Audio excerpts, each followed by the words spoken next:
units that the Valentina can steal away. It thereby forces RQ into something like the Phobias instead, which they do eventually pick up. And this will allow the Hilda in the EXP lane to get unlocked a whole lot earlier. RQ has considered this. That's why they go for the Matilda instead, so that they can match that mobility and deal with the Hilda by pulling people away to safety if she goes for the invade. However, with the Joy getting locked in, that's gonna make RQ's job a whole lot more difficult, because the two positions that would typically have the best CC of dealing with her, the Roam and the EXP, have already been picked by RQ, and neither of them have a solid way of locking her down. Oh, this is gonna be tough. I mean, Fnatic Onic, you talked about how Joy right now has already been into a popularized pool as well after the patch news as well, right? And I think pretty much Joy is one heroes that need to be watched out as well. And this is ROQ Hoshi. They still have a map support that they need to be careful on coming into their choices at the moment right now. With ban ups right here, we do see that Farmis as well as Vexana been picked out to be taken out. Vectris also been shut down by the team of ROQ Hoshi on their side. Yeah, Fnatic, I really like the way they're drafting right now. It is very respectful and also very smart. Getting rid of the Faramis, because the Matilda Faramis combo can be very scary in the hands of a coordinated team, not to mention that Joy's damage is very burst based, so if NetherRealm eats all of it, they won't get to do too much.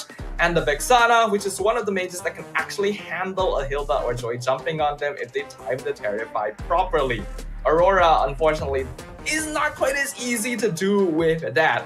RQ do decide to ban out Marksman instead, aiming for a lot of Killer classics in the Beatrix and the carry, but we do still have things like the Claude and the Natan open. Yeah, that's true though. So doing on the side of Fnatic Onic, I mean, pretty much they don't really have much to worry because the pool is still open for them. A lot of the heroes that Carol can use, as well as the fact that I think there's a possibility that you can still pick up anyone to actually distinguish as, or even have those individual fights that is ROQ Hoshi will try to do, will not be in the favor of them. But no, are you kidding me? You're picking up Brody? I mean, I know, yes, Brody has been buffed this season or this patch note, but it's not really, it was not really that much of the buff to be given out. The adjustment is not that much on the cooldown. But then again, I don't know, maybe Fnatic Onic knows what we don't know now, Steffa? Brody is really interesting because he is supposed to be picked up to win a lane, but due to a lot of changes over the last few patches, doesn't even match up to heroes like Natan, Harif, or Clint, right? Or Bruno, for example. So people just don't really pick him up. He got buffed in the recent patch to have slightly more physical attack growth, but that only helps him out towards the late game. And in that regard, he loses out to heroes like Natan, Claude, Beatrix, and so on. So I don't feel like Brody is that good of a hero, even though I really do miss playing him a lot. I agree. I mean, again, I think even day number 3, we did saw one of the teams, if I'm not mistaken, it should be on the side of Monster Vicious. I think it's either Monster Vicious who picked up Brody to try and error. I'm not sure on that, but there was one team that actually picked up Brody, and it was not going into their side. It wasn't actually what I expected, and that's the crucial point. I mean, like, you try to pick up a hero. I'm not sure what they're trying to pull out into the gameplay style. Maybe because of the fact that patch note, they thought that Brody, after the buff, it will be better to be used. But then again, on the drafting wise that we are seeing right now, 3 of the heroes that have been picked out by Fnatic Onic is already a good picks for them. But once they picked out Brody into the mashup, I'm questioning what Fnatic Onic is actually trying to put out in the gameplay. Yeah, unless it turns out that the Brody pick was actually some sort of mistake, because there was a little bit of glitching going on there. We're gonna wait a little bit on news of that, because we're not too sure yet whether the Brody pick was for real or not. We will update you guys in just a little bit. But in terms of the rest of the pickups, I am actually liking Fnatic Onyx draft just a little bit more right now, although it is actually harder to execute.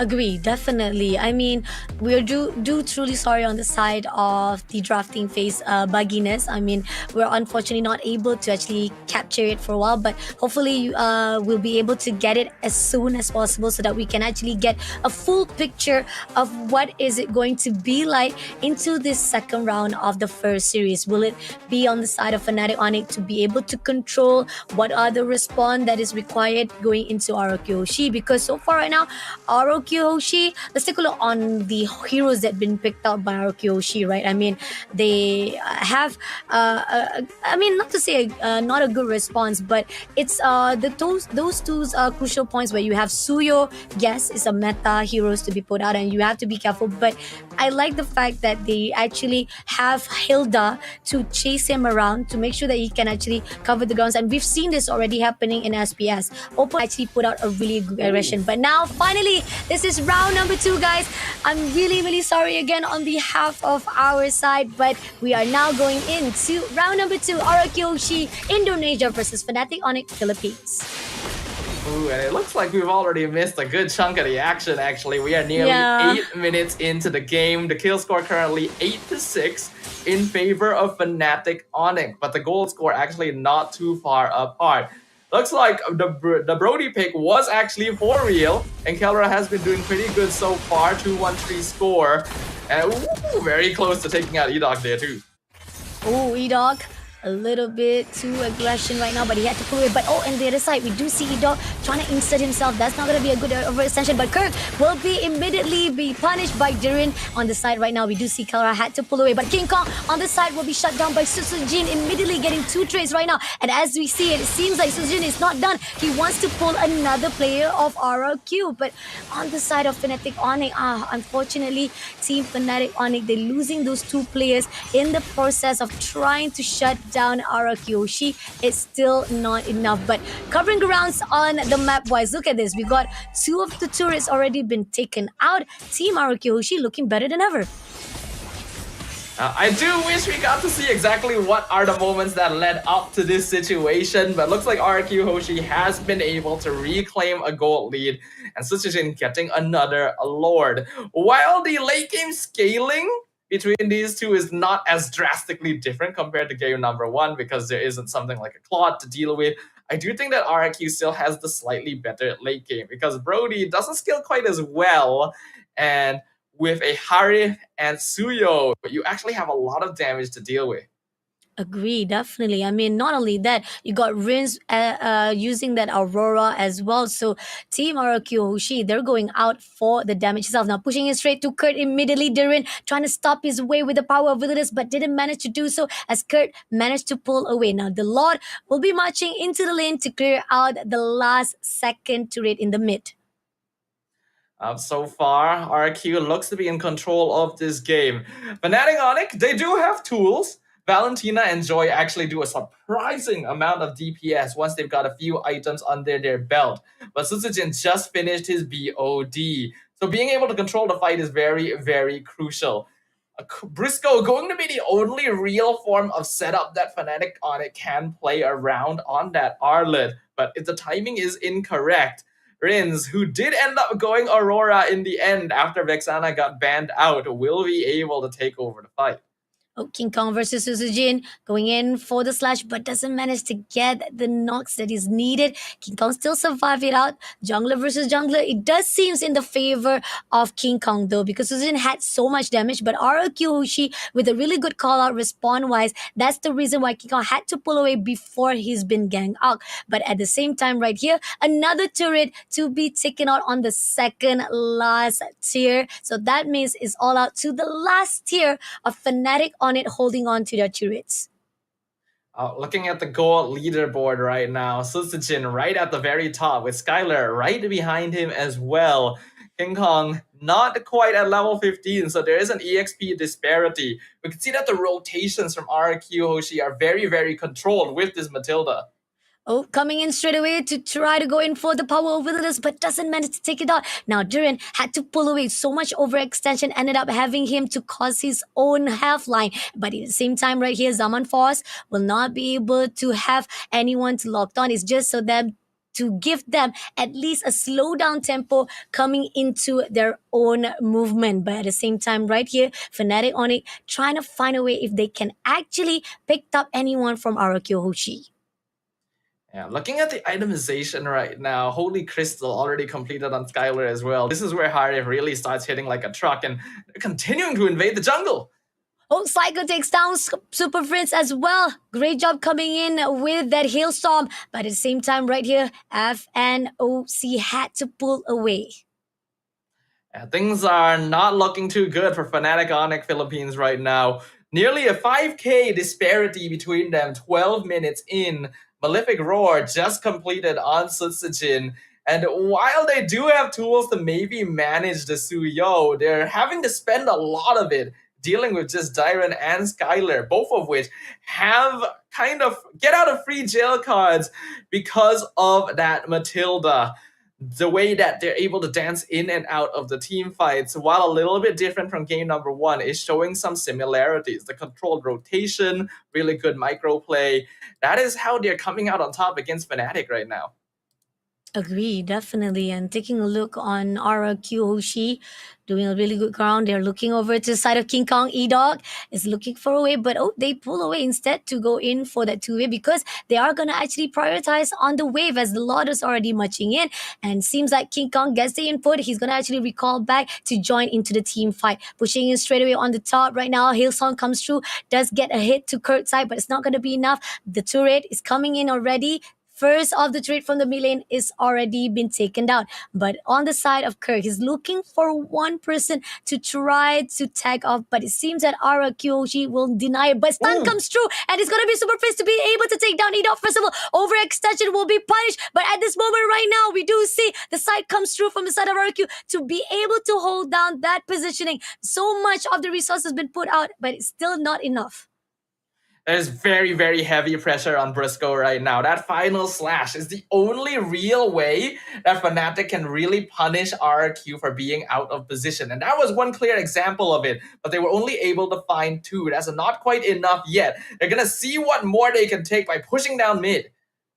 Oh, Turin will be picked up somehow. He had to pull away straight away, but at the same time, right here, Fnatic Onic will be able to take down Turin even with the Kara to be pushed out. But at the same time, RQ Hoshi looking a little bit struggling right now, even though they were in the lead in the first place. Yeah, that is the momentum that Onic really, really needed. RQ are still fine. They still have a 5k net worth lead. That's just a momentary stopgap in their advancement. But they cannot allow that to happen a second or third time. Briscoe's positioning needs to be paid attention to, and they cannot group out right outside the base because that just sets up perfectly for a Flicker final slash.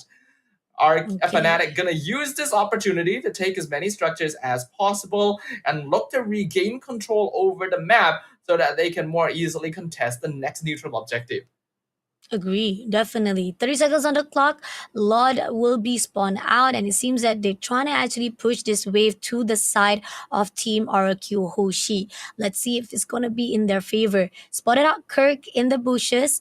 They will get the info they required. Not going to allow any invasion or the movement of Team Fnatic Onic that easily. But we do see King Kong is already right at the top, and they might actually go in for this fight. Already stacking on the Lord, waiting for the time being. Briscoe, if he can set up a final slash into King Kong and Kelra, that is the win condition that Onic is looking for. But it doesn't necessarily have to be a big flashy play like that either. If they can continue picking off individual members of RRQ, maybe forcing out resources early, they can still take control of this game.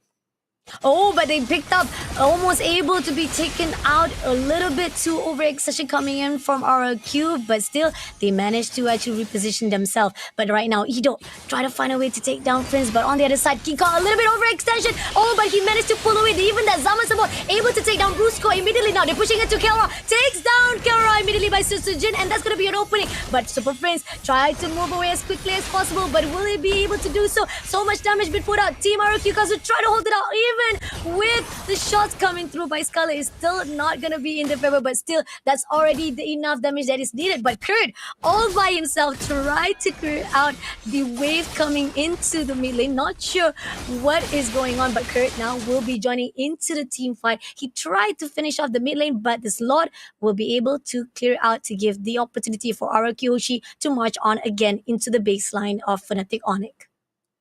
Kirk definitely doing God's work though. That's basically the only thing that he can try to do there, slow down the middle wave. Because if he didn't manage to do that, it would have collapsed with RQ at the same time when multiple members were already taken out. And that could have actually been the end of game 2. There's no way that Kirk is going to be able to rejoin the fight after all of that. So dealing with wave management and making sure housekeeping is kept up is the best way to maintain the game state. Unfortunately, because Briscoe missed he did land the Flicker Final Slash, but his team wasn't close enough to follow up, and that's the major thing. Oh, but Susujin is in a very tough situation right here, but he will be able to take down by King Kong. Now, Fnatic Onic denied immediately 2 of the players of RRQ Hoshi as well, taking out Reens as well. Even with the Lord itself is already marching into Fnatic Onic, they don't have enough of resources to be put out. So here on out, it seems that King Kong will try to actually go in. Nope, he doesn't actually try to go into, because that's not a really good position to fight out with RRQ Hoshi. A bit of a mistake by Susujin there. He definitely should have left. If he was counting the timing, he would have known that the skill 2 of Joy was already back up, and a single hit would have been enough to take him out. And if he's gone, there's no way that Rins can follow up, because the Aurora just has a hard time catching that Joy. I get that they were probably trying to split push the wave and maybe hold King Kong back from rejoining his friends so that maybe the rest of RRQ could push in with the Lord and end the game. But because they lost 2 members there, King Kong was able to get back, Fnatic was able to regroup, and the Lord that RRQ had so painstakingly gained for themselves amounted to really no advantage on the map at all. And the longer the game goes, the more control Fnatic is able to take for themselves. This Suyo, while still able to do a lot of DPS in the last few minutes, is pretty squishy once you get to that stage, and Joy actually starts taking over with the amount of anti-CC that she can play around. Oh, agree, definitely. And this is a crucial point coming in from RRQ Hoshi. They have to time it right, gotta be careful. And it seems that Brusco is gonna try to find a way to break into the back line of RRQ Hoshi, but it's gonna be Kirk, try to initiate it, but they pull away, denying any movement coming in for Fnatic. Super Fins also just overlooking from the distance, but it's going to be Duran who tried to go in for the initiation, but doesn't manage to do it. Even with the Hailstorm, denies any movement coming in from Fnatic. Try to get that info as much as possible, but Team Fnatic Onic is all over the place. Yeah, neither team is gonna look to commit right there. Information is the battlefield right now. As we approach the 20-minute mark, Kirk, his job is just to stand in front, provide scouting, and see where RQ is. Briscoe, despite being on an Arlet, actually wants to stand back so that he can come in at the opportunistic time to get a Flicker Final Slash and put RQ out of position. The best case scenario, if they've already spent resources trying to dive into Fnatic Onic.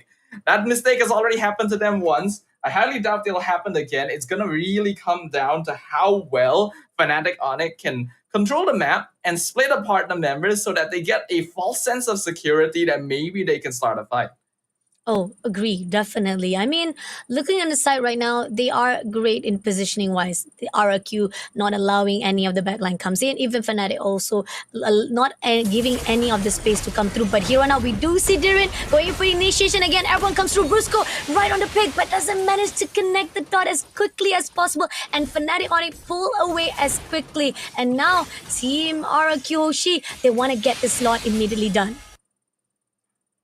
They're gonna try and control the Lord Pit right now. Fnatic Onic right on the edge, and the fight starts again.